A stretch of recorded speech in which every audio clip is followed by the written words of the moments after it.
राधे राधे, जय श्री कृष्णा, जय माता दी। आज मैं एक देवी जी का गीत लेकर आई हूँ। हमारे गीत आप सबको पसंद आए तो कमेंट में जरूर बताएं।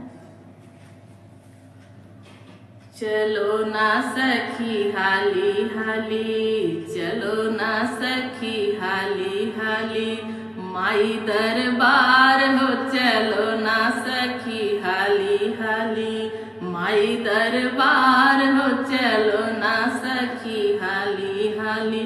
काली कोयलिया बोले, काली कोयलिया बोले, भोर भिनसार हो चलो ना सखी हाली हाली, माई दरबार हो चलो ना सखी हाली हाली। माई के घंटा बाजे, माई के घंटा बाजे, माई के मंदिरवा हो, माई के घंटा बाजे, माई के मंदिरवा हो। फेर त्यू नजरिया मैया, फेर त्यू नजरिया मैया, भोला जय जयकार हो चलो ना सखी हाली हाली, माई दरबार हो चलो ना सखी हाली हाली। जल्दी सजाओ मालिन, जल्दी सजाओ मालिन, फूलवा की थाल हो चलो ना सखी हाली हाली, माई दरबार हो चलो ना सखी हाली हाली। फिर त्यू नजरिया मैया, फिर त्यू नजरिया मैया, बाढ़े फूलवार हो चलो ना सखी हाली हाली, माई दरबार हो चलो ना सखी हाली हाली।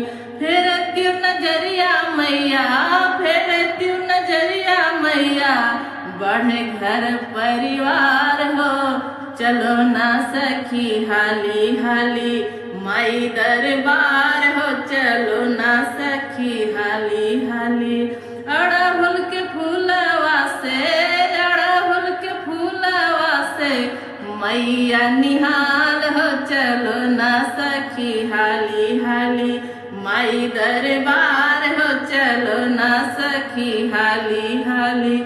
नारियल चढ़ाइब मैया, नारियल चढ़ाइब मैया, चुनरी चढ़ाइब हो, नारियल चढ़ाइब मैया, चुनरी चढ़ाइब हो।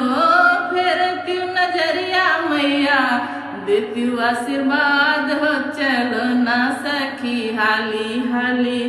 फिर त्यू नजरिया मैया, देत्यू आशीर्वाद हो चलो ना सखी हाली हाली, माई दरबार हो चलो ना सखी हाली हाली, माई दरबार हो चलो ना सखी हाली हाली।